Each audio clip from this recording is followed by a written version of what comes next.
이번 주제는 한국사 최악전투 시리즈 조선인조 쌍령전투입니다. 쌍령전투는 조선 조정과 지휘관 장수들의 무능력, 무대책이 극명하게 드러난 오합지졸의 한계를 보여준 전투입니다.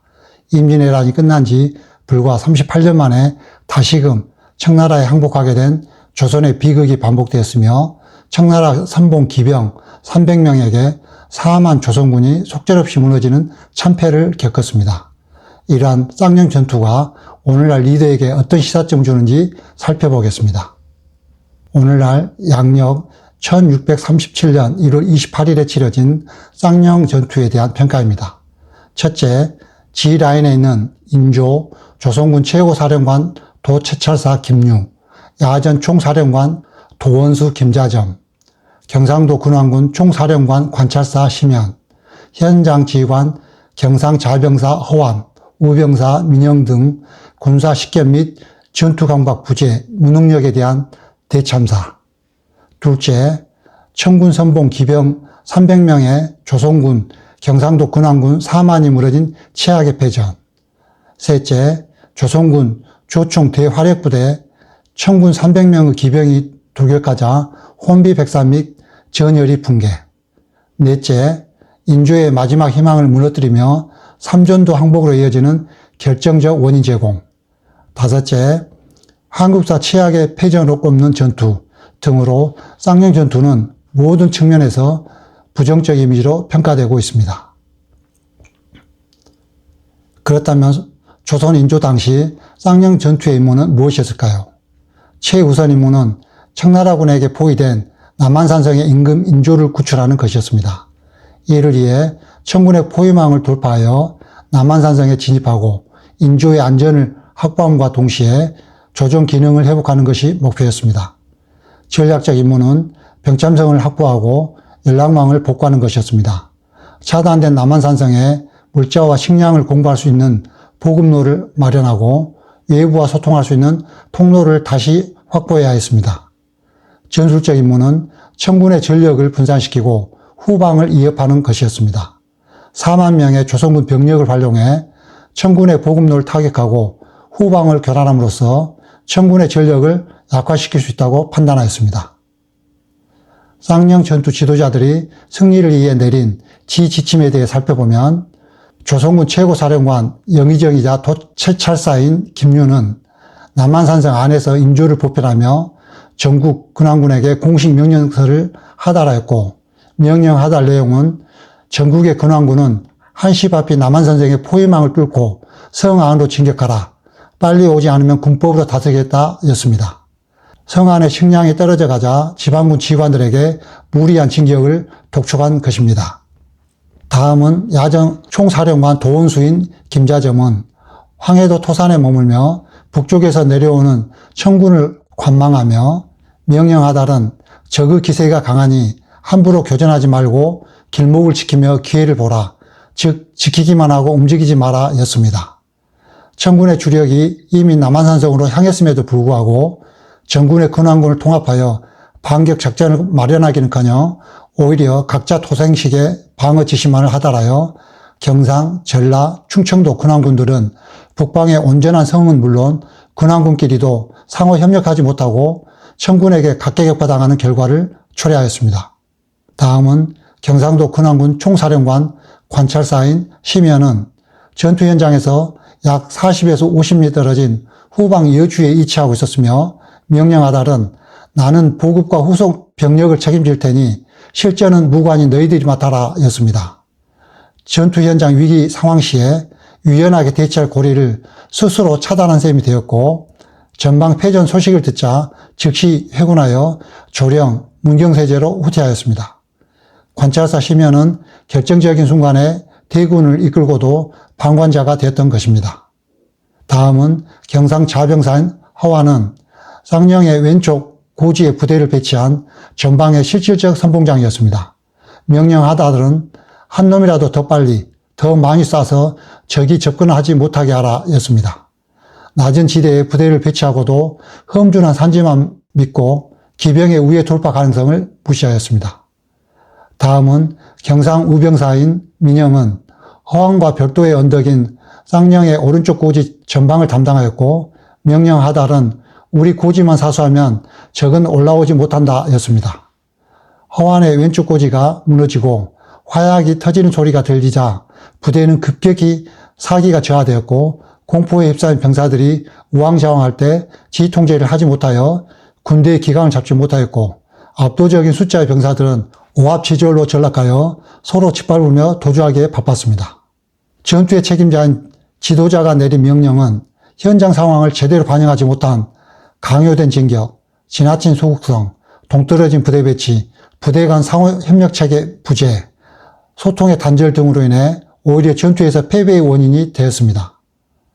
1637년 1월 28일에 치러진 쌍령 전투, 시간대별로 전투에 대해서 알아보겠습니다.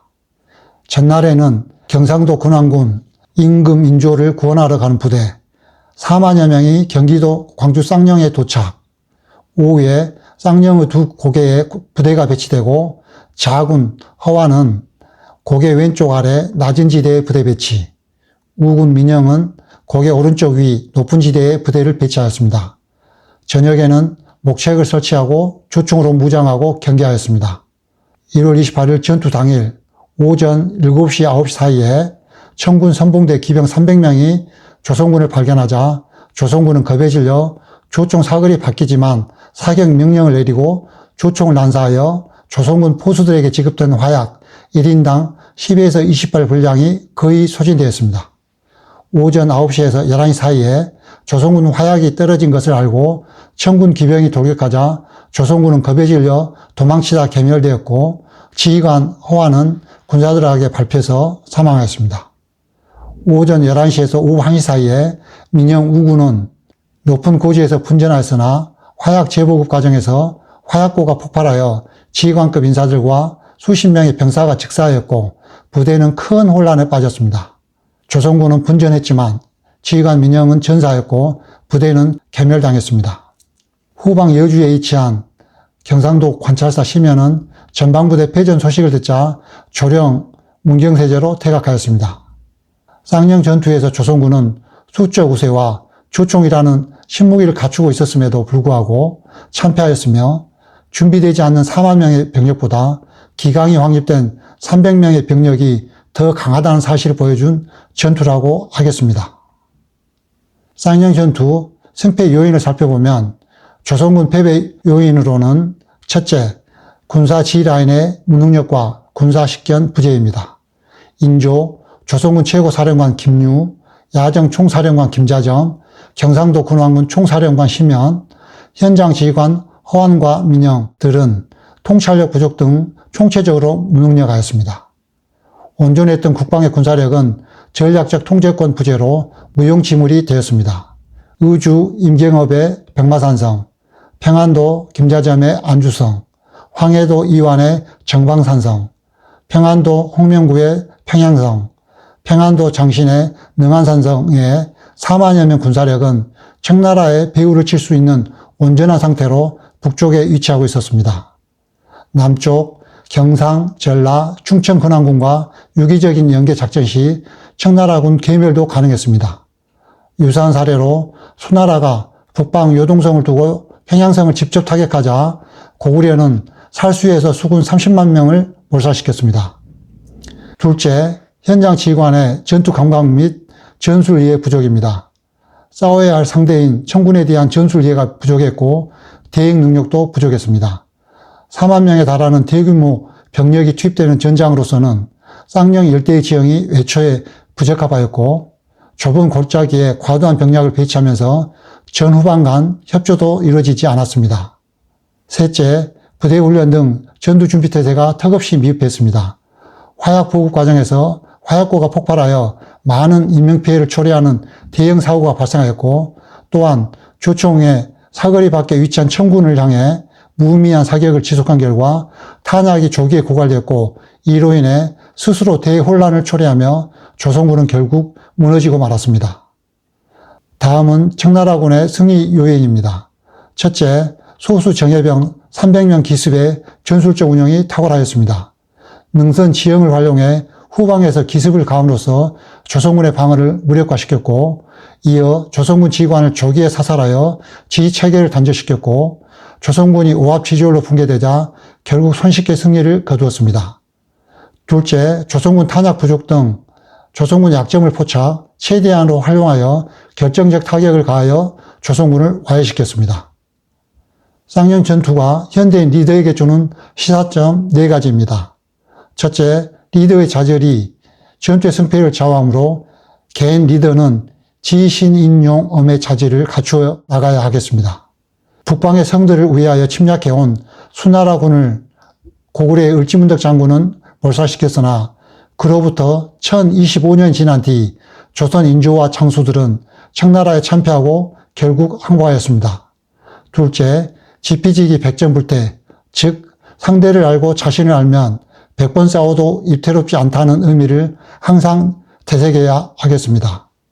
상대해야 할 대상인 사람, 사업, 업무, 조직의 강점과 약점을 철저히 분석하고 그 분석을 토대로 자신의 강약점에 맞는 대응 전략을 마련하여 승리를 추구해 나가야 합니다. 셋째, 단순한 규모 확장보다 구성원의 실전 역량과 조직의 질적 성장이 더 중요합니다. 병력이 4만 명으로 절대적 우세였음에도 훈련되지 않는 오합지졸은 위기 상황에서 서로의 버팀목이 되지 못하고 오히려 장애물이 될 뿐이었습니다. 넷째, 시스템을 단순화하고 충분히 숙달하여 리스크를 최소화하고 극복할 수 있어야 합니다.